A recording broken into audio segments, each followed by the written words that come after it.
So the title of my paper today is Indeterminate Signaling, a social scientist's ethnographic account of a SETI engagement.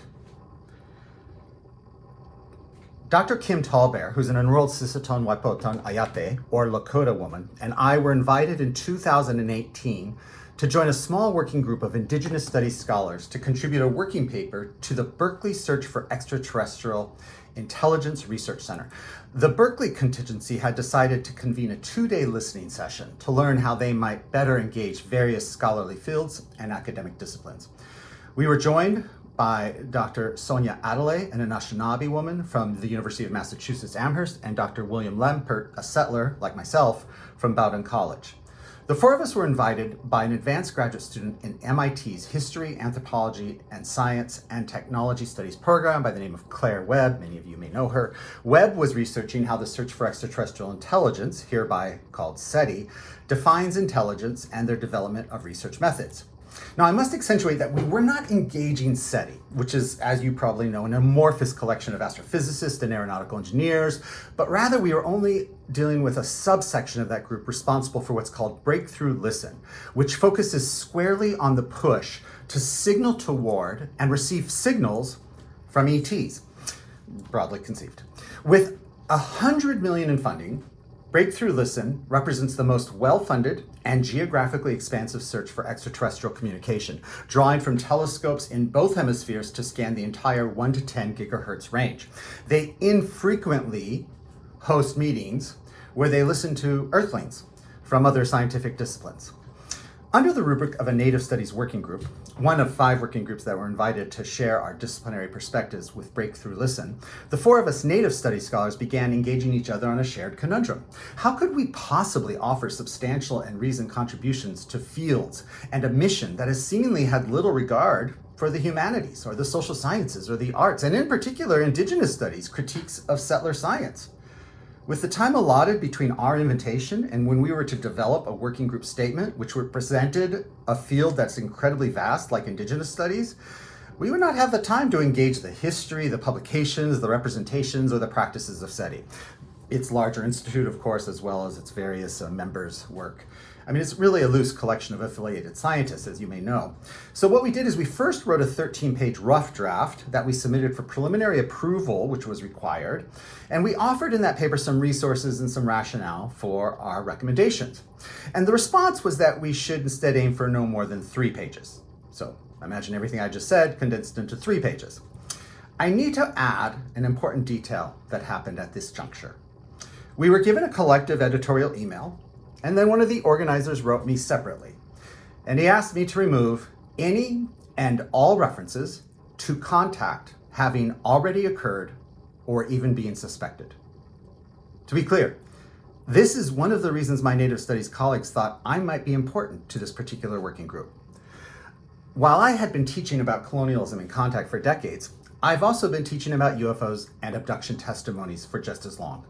I've attended Abduction Anonymous meetings, and I've interviewed defense industry contractors about crash site retrievals. My father actually was a top secretly cleared worker for the military industrial complex in the deserts of New Mexico, just south of Roswell.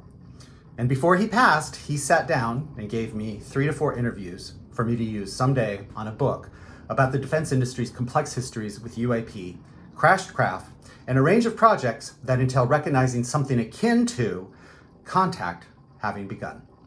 Now, add to the fact that I had worked for over a decade in the archive of abduction narratives at Indiana University, I found this requested omission not to mention at all any possible form of previous contact quite odd, because it amounts to taking one particular concept, but a large one, completely off the table for SETI consideration. I simply was not allowed to entertain any perception of contact having begun in any form. I have formally worked with about 7 Indigenous communities, and all have stories of contact. Now, imagine wanting to study a topic, but dismissing outright a range of reliable resources, unless you don't think they're reliable. I'm going to return to this point later. But the notion that to approach even just intellectually outer space, I think requires that we consider a range of supposedly impossible phenomena as being possible, since outer space conceptually and practically pushes against what we know and how we know. But let me return to the working group and our engagement with the Berkeley SETI group. My ethnographic tale from that experience is important for us to consider how we might move forward. So our working group decided to focus solely on Breakthrough Listen initiative, and we focused on their own words. The Breakthrough Listen from their website initiative, sponsored by the Breakthrough Prize Foundation, is the most powerful, comprehensive, and intensive scientific search ever undertaken for signs of intelligent life beyond Earth. The automated planet finder at Lake Observatory is being used to search for optical laser transmissions from other technological civilizations. Now, our working group homed in on this self-description because it provides a key insight into the hermeneutic ground on which to make sense of people's intentions. Science, intelligence, advanced civilizations, technology. These are weighty, contested, and painful terms in Indigenous studies. Yet, our concerns with something as basic as terminology were met with less than an equivalent of a shoulder shrug. After weeks and weeks of drafting responses and collaboratively editing our expansive contributions to a succinct 3 pages with some additional commentaries and footnotes, our recommendations were pretty much unheard and clearly disregarded. Our Indigenous Studies Working Group was tasked to make a collective statement in writing and via Skype to an adjoined group at UC Berkeley in response to a single question. What would you most want SETI scientists to know about potentially making contact? And in response to that email, each of us wrote a response, and then we collectively edited that response into one statement. And in the presentation, we took turns speaking about our working group statement. And on that conference video call, some of those people were SETI scientists, and many were Breakthrough Listen team members.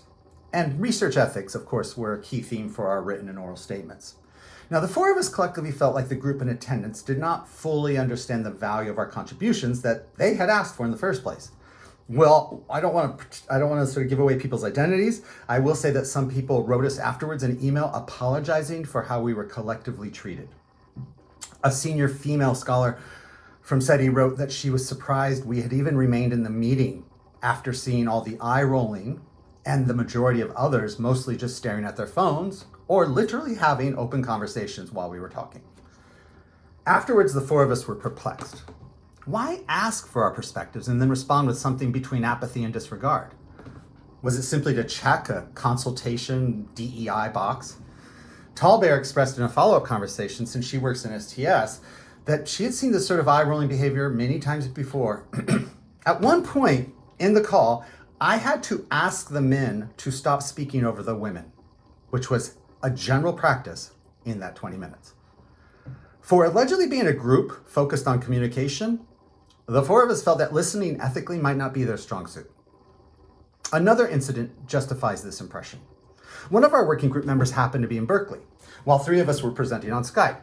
Willie Lempert was in the room watching the scene play out in real time. About 80% of the way through our working group's presentation, the Skype technology had a glitch. Now, I want us all to pause for a moment to consider the meta-discursive aspect of a group of people using technology to communicate about the ethics of communicating and hoping to communicate with technological others, and during such a conversation, the technology does not work.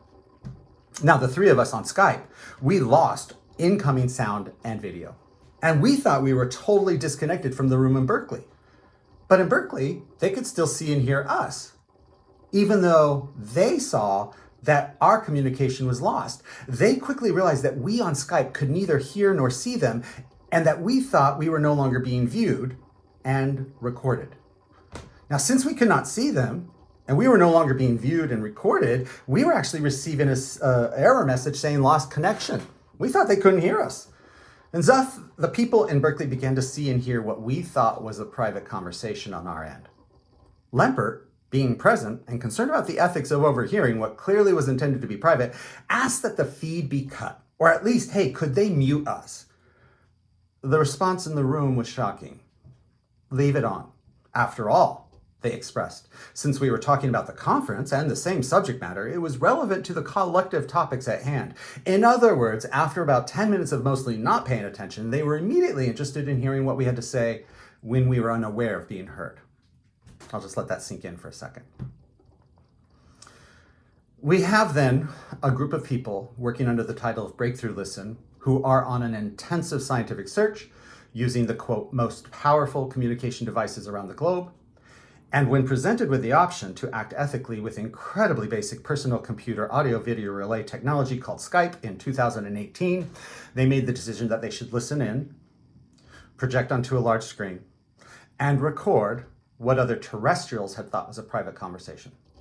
Now, I should point out, just put a pin in it, that the number one response to my published criticisms about the ethics of listening has been what harm could come from only listening. But at this point about the ethics of listening and this ethnographic description of our video conference snafu, I want to put it aside so I can return to my experience as an ethnographer and a historian of ethnographic representations, because they, I think, provide me a particular insight shared by many of you in the room from what I can sense into how we're going about talking about outer space. So I published my first ethnographic monograph in 2009 after 23 years of working with an indigenous community in Mexico. With a social science training in qualitative research and a doctoral training with my graduate advisor, James Clifford, who was a historian of ethnography, I had written an ethnography that intentionally addressed issues of authority and authenticity. I wanted my own ethnographic research to be both an ethnography of human behavior, but also a response to the history of ethnography as a project within colonialism. Now, in that vein, I had been writing research and teaching about how our conceptual frames as scholars unconsciously and consciously get in the way. I would like to cover a few of these here as they pertain to outer space and do so very briefly. And I'm going to start with just the two cases I've discussed. So when the Berkeley group informed me that I was not to raise at all the issue of contact having started or previously taking place in any form, we can see an erasure, a dismissal of lived experiences. Now, we know that this has been a constant critique of ethnographers for the last half century. Countless accounts of others have included phrases as supernatural, folklore, myth, irrational. I'm sure many of you in the room can remember some comment from Boaz, Tyler, Guthrie, Evans Pritchard, Calvin Martin, Levi Strauss, and so on and on. Even some well-regarded ethnographers state outright that the use of those terms would, of course, not coincide with insiders' concepts of themselves, but then they continued to use the term.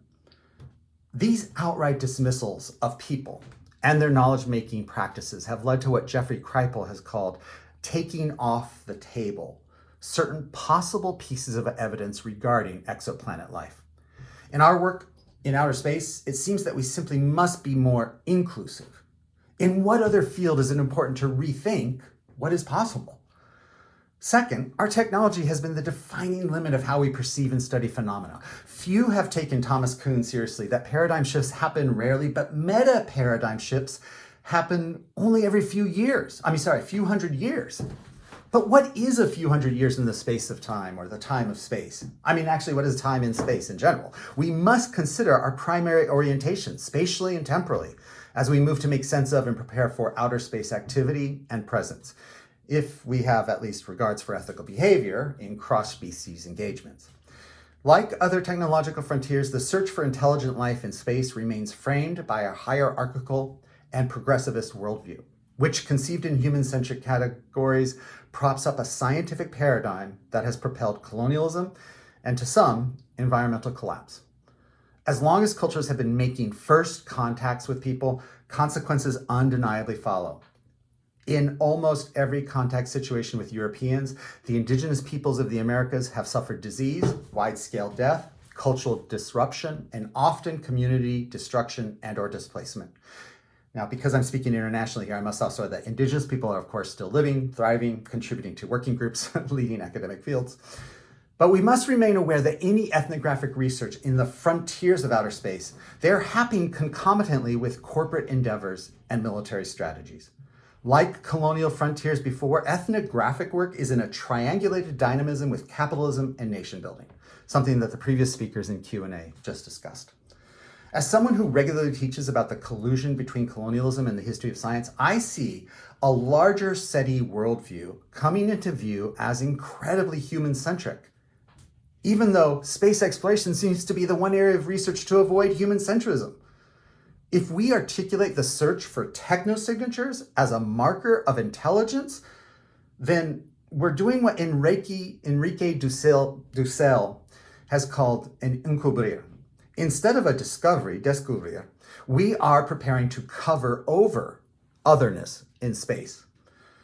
SETI and its affiliates seem to be using a measurement, intelligence, designed by a human to measure one aspect of another human and applying this human evaluative standard to a collectivity, a group of beings, a human-like society that they understand as life. That approach alone would constitute a form of, I don't know, racism, speciesism, a new form, a new word, human-centricism, essentialism. Work in humanities and social sciences fields clearly demonstrates that these terms, such as intelligence, they carry often dire consequences, particularly in situations of first contact. Like intelligence, when we use words such as advanced technology, we are conveying to ourselves a range of expectations that throughout history have led to misperceptions, slavery, and settler colonialism. I would hope in the year 2024, ethnographers could play a more central role in applying what we know from our earthly histories toward our off-planet projections. While I cannot, of course, in 20 minutes cover the ontological, epistemological, and axiological concerns of my work, the history of ethnography has demonstrated that how communications are heard depends greatly on shared signifiers between signalers and their audiences. So talk of frontiers and exploration, those ring suspiciously in my ears. All I can see is indeterminate signaling. The discourse of intelligence, civilization, and progress resonates strongly among colonial endeavors. And I'm hoping that we can begin to signal and attune our hearing in some other way. Thank you so much for your attentiveness to this talk.